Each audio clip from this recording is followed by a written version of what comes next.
उर्दू हरूफ या उर्दू अल्फाबेट 51 हैं। पहले ये 36 हरूफ देखिए। अलिफ, बे, पे, ते, टे, थे,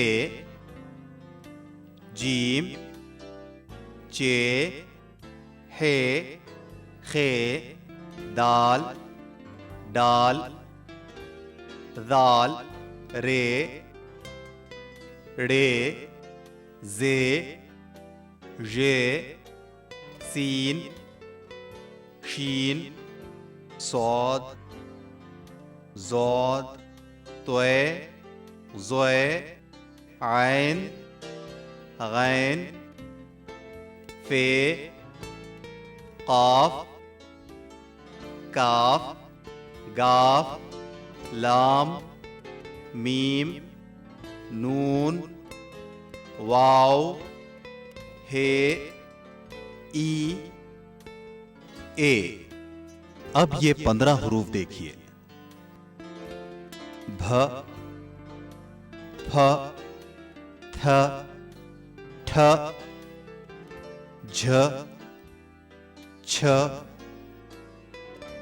ध, ढ, र, ड़, ख, घ, ल, म्ह, न्ह। आपने देखा उर्दू अल्फाबेट्स में बुनियादी हरूफ 2-4 ही हैं, जैसे बे, जीम, दाल, रे, सीन, सौद, तोए, आइन। बाकी सब नुक्तों का खेल है। आप जानते होंगे कि उर्दू में हरूफ मिलाकर लफ्ज बनाए जाते हैं, जैसे हम, सब, एक, हैं। मिलाकर लिखने के लिए उर्दू हरूफ या अल्फाबेट्स को 3 जुमरों में बांटा जा सकता है। एक उफकी या हॉरिजॉन्टल हरूफ, जैसे बे, पे, ते, टे, थे, तोए, ज़ोए, फे, काफ, गाफ, मीम, नून, हे, ई, ए। इनकी खासियत यह है कि ये दूसरे हरूफ से जुड़ने के लिए कट जाते हैं। कटकर इनकी शक्लें यूं बन जाती हैं। सिर्फ तोए और ज़ोए जूं के तू रहते हैं। कट जाने के बाद ये दूसरे हरूफ से कुछ इस तरह जुड़ते हैं। पे, ते, बुत, ते, बे, तब, काफ, पे, कब, पे, काफ, पक। 2 उमूदी या वर्टिकल हरूफ, जैसे अलिफ, दाल, डाल, दाल, रे, रे, जे, जे, वाव। इनको आसानी से लफ्ज उर्दू से याद रखा जा सकता है। इनकी खासियत ये है कि ये तमाम हरूफ से मिलते हैं, मगर ये खुद दूसरे हरूफ को अपने पास आने नहीं देते। जब अलिफ बे से मिलना चाहता है तो वो बआसानी इससे मिल जाता है, लेकिन जब बे अलिफ से मिलने के लिए इसके करीब आता है तो वो इसे धक्का देकर परे हटा देता है। यही हाल दूसरे खड़े हरूफ दाल, डाल, दाल, रे, रे, जे, जे और वाव का है। रे काफ से मिलने जा रहा है। देखिए कितनी आसानी से मिल रहा है, मगर जब काफ रे से मिलना चाहता है तो रे इसे परे हटा देता है। वाव खे से मिलने जा रहा है और देखिए वो मिल रहा है, मगर जब खे वाव से मिलना चाहता है तो वो इसे परे हटा देता है। लफ्ज फरमान में देखिए कि रे मीम से और अलिफ नून से नहीं मिल रहा है। लफ्ज टमाटर में अलिफ टे से नहीं मिल रहा है, जबकि रे टे से मिल गया है। खड़े हरूफ की एक खासियत ये भी है कि जब ये भी लफ्ज बनते हैं तो एक दूसरे से नहीं मिलते, जैसे उर्दू, दवा, जरा, राम। 3 दायरे वाले हरूफ। इनकी खासियत ये है कि दूसरे हरूफ से जुड़ने के लिए इनके दायरे कट जाते हैं। जैसे कट जाने के बाद ये हरूफ कुछ इस तरह बन जाते हैं। अब ये दूसरे हरूफ से मिलने के लिए तैयार हैं। जीम, बे, जब, सीन, रे, सर, शीन, काफ, शक, आइन, काफ, लाम, अक्ल, हे, जीम, हज वगैरह। चुनाचे इतना याद रखिए, उफकी दायरे वाले हरूफ सबसे मिलते हैं और सब इनसे मिल जाते हैं, जैसे तू, तुम, मैं, हम वगैरह। अलबत्ता उमूदी या वर्टिकल हरूफ से सब मिलते हैं, वो किसी को नहीं मिलाते। आखिरी बात ये, उर्दू में अल्फाज का आखिरी हर्फ पूरा लिखा जाता है। जैसे जब का बे, तुम का मीम, मैं का नून और तक का काफ पूरा लिखा गया है। उर्दू पढ़ने के लिए इन आवाजों का ख्याल रखना जरूरी है। जबर आ, जेर ई, पेश उ। दा लिखना आप जानते हैं, आपने लिखा। ये देखिए इस तरह, कोशिश ये कीजिए कि दरमियान की सफेदी उसी तरह की हो। धा जबर धा जेर और धा पेश। हम बनाए धा से कुछ अल्फाज। धा वाव मीम, धूम, मीम धा रे मधुर। आखिरी लफ्ज बेधा, बुद्ध है। आपने अभी लिखना सीखा धा। धा के लिए आपको कुछ नहीं करना है, बस इस पर एक छोटी सी अलामत लगा देनी है बस। हम बनाए कुछ अल्फाज ढा से, प्लाज्मा पर ढा वाव लाम काफ, ढोलक, ऐसा लफ्ज बनाए जिसके दरमियान में ढा इस्तेमाल किया गया हो।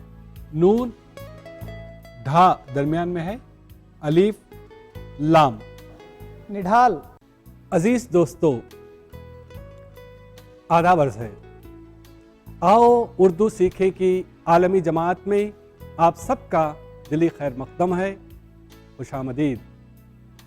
हमारे किसी अजीज ने हमें लिखा है कि उन्होंने तमाम उम्र उर्दू सीखना चाहा मगर सीख ना पाए। जब वो सीखना चाहते थे कोई उन्हें सिखाने वाला ना मिला, और जब सिखाने वाला मिला तो वो किसी वजह से सीख ना पाए। मेरे दोस्त, मैं अर्ज करूं, ये सिर्फ आप ही का मामला नहीं है। मैंने अक्सर लोगों को इसी उधेड़ बुन में अपनी सारी जिंदगी गंवाते हुए देखा है। मैंने कव्वाली की महफिलों में, मुशायरों में, गज़ल के प्रोग्रामों में लोगों को कहते हुए सुना है कि काश हमें उर्दू आती तो हम इन महफिलों का भरपूर और सही मानों में लुत्फ उठा सकते थे। मगर जी मत हारिए, क्योंकि जहां चाह है वहां राह है। मुझे इसी बात पर मुश्ताक अहमद यूसुफी का एक कौल याद आया। मुश्ताक अहमद यूसुफी उर्दू के मशहूर मिजाह निगार या ह्यूमरिस्ट हैं। उन्होंने अपने मिजाहिया अंदाज में लिखा है, यह कुदरत का इंतज़ाम भी बड़ा अजीब है। जब खाने के लिए दांत होते हैं तो चने नहीं होते, और जब चने होते हैं तो दांत नहीं होते। है यह कुदरत का इंतज़ाम है। मुझे इस बात पर एक और ख्याल आया, और वो ये कि दांत भी हैं, चने भी हैं, मगर खाने की ख्वाहिश नहीं है। अगर खाने की ख्वाहिश है तो फिर दांतों का और चनों का इलाज किया जा सकता है। यही मामला ज़बान का भी है। अगर आप सीखना चाहते हैं, सीखने की ख्वाहिश है, शौक है, तो फिर किसी भी तरह सीख सकते हैं। आपके दांतों का और चनों का दोनों का इलाज हो सकता है। तो अर्ज करूं मैं कि ज़बान सीखने के लिए असल चीज़ चाहिए क्या? ख्वाहिश, आरजू, शौक, चाहत। फिर एक बार दोहराऊं कि जहां चाह है वहां राह है। आइए इसी बात पर आज हम सीखते हैं उर्दू के 2 हरूफ। तो नाजरीन, आज हम सीखेंगे 2 हरूफ र और ढ़। लेकिन सबसे पहले र। ये देखिए र है। एक बार दोहरा दूं फिर कि ये एक हर्फ है। बाज लोग इसे गलती से 2 हर्फ समझते हैं, रे और हे। रे और हे न कहिए बल्कि कहिए र। इससे हम बहुत सारे अल्फाज नहीं बना सकते हैं। ये लफ्ज़ों के दरमियान में ज़्यादा इस्तेमाल होता है, शुरू में बहुत ही कम बल्कि ना होने के बराबर है। कुछ अल्फाज मेरा ख्याल है आप लोगों के जहनों में होंगे, अगर हैं तो बताइए। घा से बनने वाले, हाँ सर एक लफ्ज़ है रहनुमा। रहनुमा, जी नहीं, रहनुमा के लिए यह है का इस्तेमाल नहीं होता है। उसके लिए रह और उसके बाद हम लिखेंगे नुमा, रहनुमा। हम पढ़ रहे हैं रहनुमा। रह एक हर्फ है, जबकि रहनुमा में रे एक हर्फ है और हे एक हर्फ है। अच्छा, और किसी को? सर एक और लफ्ज़ है रहबानियत। रहबानियत, आपने सही कहा। उर्दू में कुछ लोग रहबानियत इसी तरह लिखते हैं, जैसा यों, मगर ये सही नहीं है। रहबानियत लिखने का सही तरीका ये है, यहां ये है इस्तेमाल होती है। ये है इस्तेमाल हो तो ये दो हरूफ होंगे, रे और हे, जबकि ये इस्तेमाल करेंगे तो सिर्फ एक ही हर्फ होगा, रह नहीं, रह इस्तेमाल नहीं हो सकता है। एक आधा और हर्फ लफ्ज। सर एक शब्द है बिरहा। बिरहा, संचारी आपने ठीक कहा। बिरहा, बिरहा भी बाज लोग इस तरह लिखे, जी नहीं, बिरहा भी सही लिखने का तरीका यह है। देखिए वही है का इस्तेमाल हो रहा है, यही है, यही है। तो ये जो र है वो नहीं, इन अल्फाज में र का इस्तेमाल नहीं होता है। इस वक्त तक कोई लफ्ज हमारे जहन में है नहीं कि र कैसे लिखते हैं या र से क्या अल्फाज बनाए जाते हैं। एक सवाल यहाँ उठ सकता है, आप पूछ सकते हैं कि जब इतने कम शब्द बनते हैं या बहुत ही कम बनते हैं तो फिर र की जरूरत क्या है?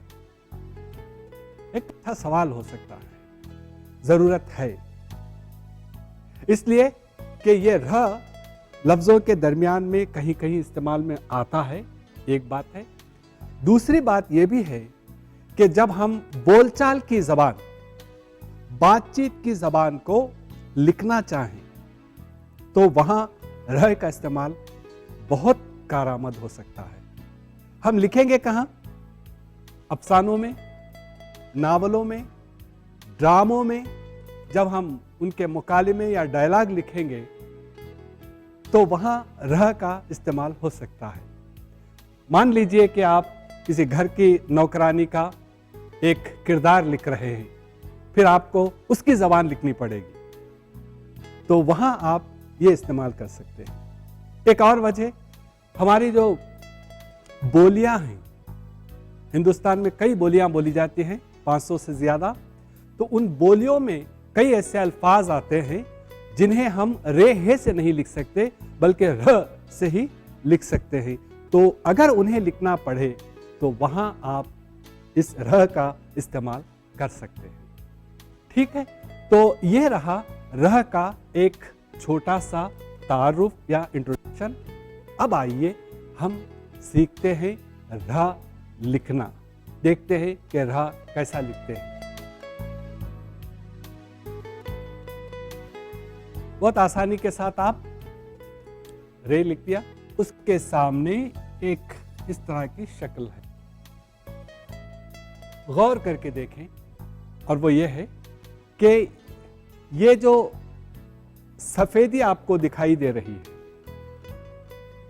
उस सफेदी का ख्याल कीजिए आप। एक खरबूजे की बीज की तरह है, अगर आप उसी तरह लिखेंगे तो उसकी खूबसूरती कायम रहती है। आप लिखेंगे इस तरह, तो यहां आप गौर करके देखिए, ये दो आंखों की तरह दिखाई देता है। इसीलिए बहुत दिनों तक उर्दू में इसे दो आंखों वाली है कहते थे, दो चश्मी है कहते थे। अब नहीं कहेंगे, क्योंकि अब तो हम इसे हिंदुस्तानी आवाज़ों की तरह भा फा था ही कह रहे हैं, उसे अलग से है नहीं कह रहे। तो ये बिल्कुल आंखों की तरह ज़रा खूबसूरत सी बनाएंगे तो ये खूबसूरत लगेगा। हाँ, बहुत आसान है लिखना। रा,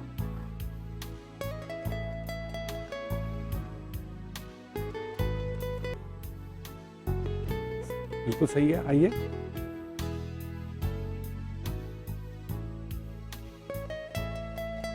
पर अच्छा एक बात आपको बता दूं मैं कि हम अंग्रेजी लिखते हैं तो ऐसे जाते हैं, उर्दू लिखते हैं तो ऐसे आते हैं। ये अच्छी या खूबसूरत उर्दू लिखने के लिए तरीक़ा ये बताया जाता है कि लिखने का तरीक़ा ऐसा आता है, जबकि अंग्रेज़ी का यूं जाता है।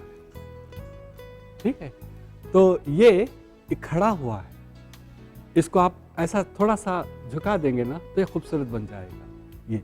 और इसके लिए भी वही चीज़, लिखते वक्त पर ध्यान में ये बात होनी चाहिए कि आप तिरछा लिख रहे हैं। जैसे अब ये देखिए, हमने लिखा है इस तरह, और इसे भी उसी तरीके से आप इस अंदाज से लिखेंगे तो फिर ये नहीं आएगा, ये भी नहीं आएगा, और ये खड़ा हुआ नहीं होगा। एक छोटी सी उसमें आप दुरुस्त कर लेंगे इस बात को तो ये बहुत खूबसूरत तरीके से लिखा जाएगा। ये देखिए, र, तो ये रहा लिखने का तरीका। अब आइए हम रा पे देते हैं हरकत या वोवल्स। संचारी वोवल्स जानते हैं क्यों है? वो इसलिए है ताकि हम शब्द का सही प्रोनाउंसिएशन उसके लिए उसका तायुन कर सकें। एक देते हैं हम ज़बर, तो इससे आवाज़ निकलती है आ, और एक देते हैं ज़ेर तो इससे आवाज़ निकलती है ई, और एक देते हैं पेश तो उससे आवाज़ निकलती है ऊ। तो ये आ, ई, ऊ की आवाज़ के लिए हम इस्तेमाल करते हैं। तैयार है आप लोग? चलिए कहिए, र ज़बर रा, र ज़ेर री, र पेश रू। अब आइए हम रा से कुछ अल्फाज बनाएं।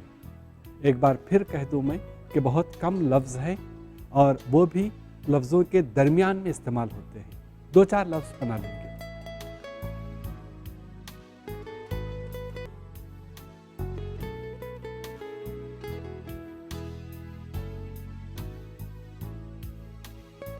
ये तमाम के तमाम लफ्ज़ नंबर है। पहला नंबर बनाते हैं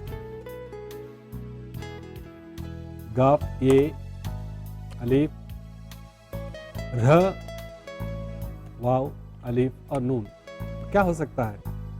11वां, अनुपमा, आपने सही कहा, ये है 11वां। अब आइए एक आध और नंबर हम बनाएंगे। सीन, ते, र, वाव, अलीफ और नून। क्या हो सकता है?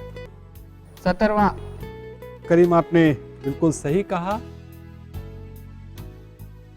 यह है 17वां। गौर से देखिए कि र का इस्तेमाल लफ्ज़ के दरमियान में कैसे हुआ है। तो यह रहा हर्फ र और उससे बनाए गए कुछ अल्फाज। अब आइए हम सीखते हैं एक और हर्फ रा। मैं बता दूं आपको कि कई ऐसे अल्फाज जिन्हें हम रा से बनाते हैं और अपनी रोज़ाना ज़िंदगी में इस्तेमाल करते हैं। मिसाल के तौर पर सीढ़ी, सीढ़ी का रा। इसी तरह पीढ़ी या बूढ़ा, बूढ़ी, बूढ़े वगैरह। मेरा ख्याल है कुछ आप लोगों के जहनों में भी अल्फाज होंगे रा से बनने वाले। सर एक लफ्ज़ है दाढ़ी। ये लफ्ज़ भी रा ही से बनता है। तो अब आइए हम सीखते हैं रा लिखने का तरीका। चूंकि आप रा लिखना सीख चुके हैं, रा लिखना बहुत ही आसान है, कुछ इस तरह। रा सीख चुके हैं, इस पर अगर आप सिर्फ एक अलामत बना देंगे तो ये बन जाएगा ढा। आप आइए हम देखते हैं कि आपने ढा कैसे लिखा है।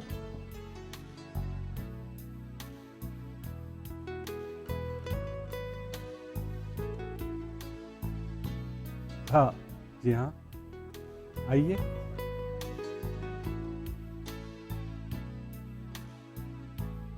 दो तीन आपने गलतियां की हैं। सबसे पहली गलती तो यह है कि यह अलामत हमने आखिर में बनाई थी, सब लिख देने के बाद आपने शुरू में बनाई है, हरगिज़ मत कीजिए। और यहाँ एक इस तरह का तिरछापन है, वो आपके पास नहीं है, इसे थोड़ा सा वो कर लें। और ये जो ह है वो बिल्कुल खड़ा हुआ है, उसके बजाय इस थोड़ा सा तिरछा होना चाहिए तो मुकम्मल हो जाएगा।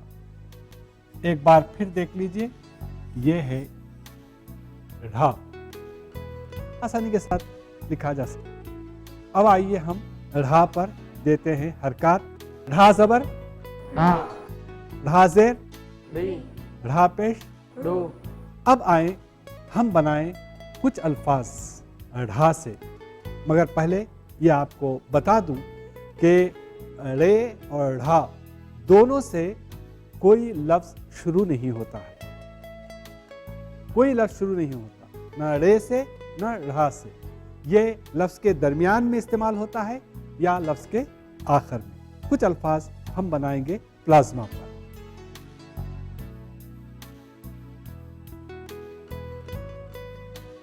पहला लफ्ज़ है, देखिए कि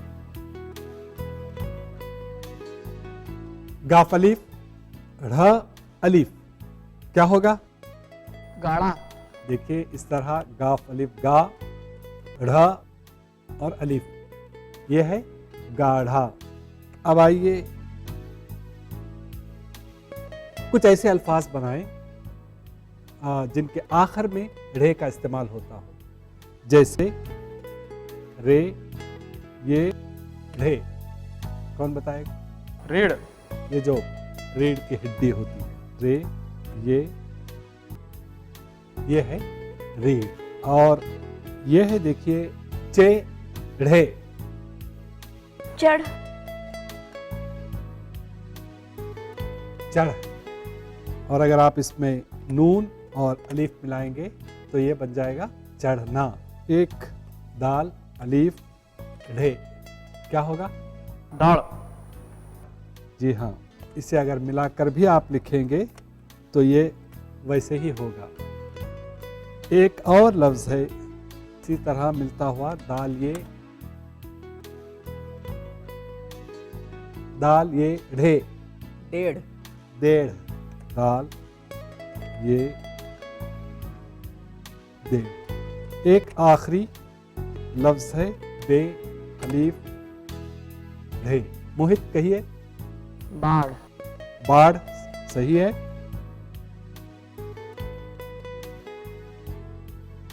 बाढ़। तो ये रहे कुछ अल्फाज ढे से बनाए, तो ढ और ढे इससे बनाए कुछ अल्फाज, ठीक है। तो नाजरीन, आज हमने सीखे दो हरूफ र और ढ और उससे बनाए कुछ अल्फाज। अगले प्रोग्राम में हम फिर आपकी खिदमत में हाजिर होंगे कुछ और हरूफ लेकर। दोस्तों, आज आपने र और ढ से जितने अल्फाज बनाए हैं उन्हें पढ़िए और दीजिए मुज़फ़्फ़र शहमीरी को इजाज़त। खुदा हाफिज़।